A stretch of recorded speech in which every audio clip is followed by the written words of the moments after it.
सच्चाई पुण्यात्मा परमपिता परमेश्वर कबीर साहब जी की असीम दया के कारण आप सभी मेरे भाइयों को हम ये सब बता पा रहे हैं, क्योंकि यदि परमेश्वर की दया ना हो तो कोई भी एक शब्द भी बोल ना पाए।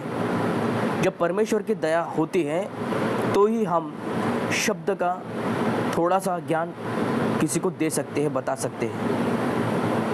लेकिन सद्गुरु के सामने हम और आप कुछ भी नहीं है, रत्ती भर भी नहीं है, धूल के समान भी नहीं है, धूल का करोड़ों हिस्सा भी नहीं है कि सद्गुरु की जूती भी हम खोल नहीं पाएंगे। सद्गुरु के जूती का जो बंद होता है ना, वो भी नहीं खोल सकते, इतना भी ज्ञान नहीं हम। लेकिन परमेश्वर के कारण परमेश्वर ये चाहता है कि अब सभी मेरे भाइयों का विवेक जगाने के लिए हम प्रचार और प्रसार करें। कुछ बातें जो आवश्यक होती है थोड़ा हम आपको बताएं, सावधान करें अपने भाइयों को जो भी ज्ञान लेना चाहते हैं, जो भी समझना चाहते हैं। क्योंकि अक्सर ये होता है कि सद्गुरु का ज्ञान तो पूर्ण रूप से संपूर्ण होता है, पूरा ज्ञान होता है, लेकिन कहीं और ज्ञान की भी हम तलाश करते हैं। पूरा ज्ञान होने के बावजूद भी हमें कहीं और ज्ञान की भी तलाश मन में रहती है कि मेरे मन में ये सवाल आया, उसका समाधान हमने पाया ही नहीं, और फिर वो सवाल बनकर उसके मन में ही दबा रह जाता है। लेकिन हम ये आशा करते हैं कि आप सभी के सवालों का जवाब ज़रूर हम वीडियो के माध्यम से देंगे।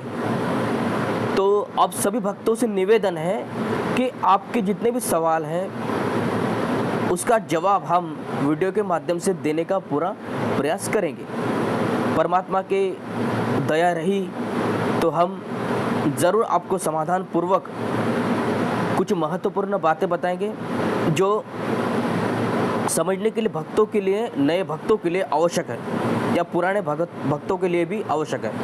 क्योंकि वर्तमान की स्थिति एक कालमय स्थिति है और परमेश्वर के प्रचंड ज्ञान की भी प्रचार की ये व्यवस्था की स्थिति है। परमात्मा के प्रचंड ज्ञान का तूफान आने वाला है, आ भी गया है, क्योंकि लोगों को अब समझ में आ रहा है कि सत्य क्या है और सत्य को बताने वाला वो संत भी कौन है जिसने सत्य की घोषणा की है और सत्य को बताया है, सत्य को दर्शाया है, सत्य की रोशनी को, सत्य सार को हमारे जीवन में प्रकट किया है। तो आज हम बात करेंगे कि उसी संत के खिलाफ बोलने वाला एक व्यक्ति है।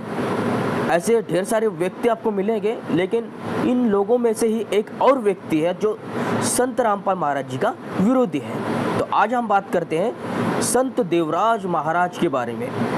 जी, संत देवराज महाराज जी जो अनादि मुक्ति पंथ का दावा करते हैं और बीजक की बातें करते हैं। बीजक की कहते हैं कि बीजक में परमात्मा के दर्शन कराओ, बीजक से हमें ज्ञान कराओ, बीजक से हमें बोध कराओ, बीजक से हमें आत्मज्ञान का बोध कराओ।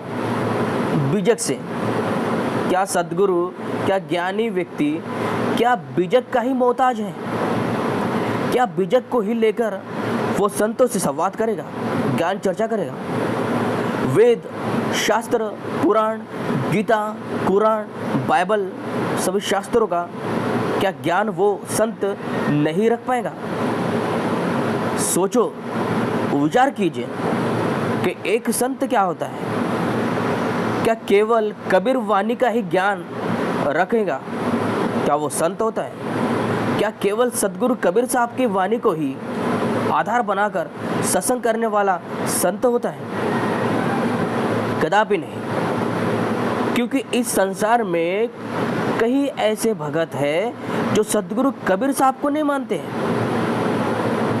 कोई ऐसे भगत है जो गीता को मानता है, कोई ऐसे भगत है जो वेदों को मानता है, कोई ऐसा भगत है जो शास्त्रों को आधार बनाकर बैठा है। उनका समाधान कौन करेगा? उनका समाधान बीजक से नहीं हो सकता। यदि पुराणों का ज्ञान कोई समझकर भक्ति करता है तो उस भगत को पुराणों के माध्यम से ही समझाना पड़ेगा कि पुराण क्या कहता है, पुराणों में ज्ञान क्या लिखा है, पुराण का सत्य क्या है, कहाँ से आए पुराण, पुराण की वास्तविकता क्या है, पुराण में कौन है परमात्मा, पूर्ण ब्रह्म कौन है।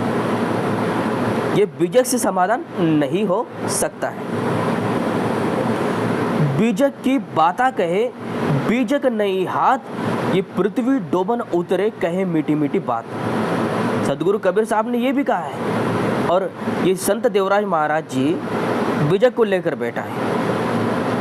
अब इसको ये पता ही नहीं है कि 3 सेकंड में 5 सेकंड में परमात्मा के कभी दर्शन नहीं होते हैं। क्योंकि देखो यहाँ से हमें इस बात का अंदाज़ा लग सकता है कि सद्गुरु क्या होता है।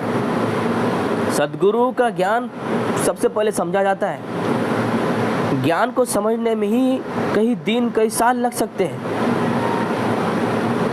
किसी को 2 महीने में समझ में आ सकता है, किसी को 1 महीने में, किसी को 1 दिन में, या किसी को 10 साल में। ये ऐसा ज्ञान है।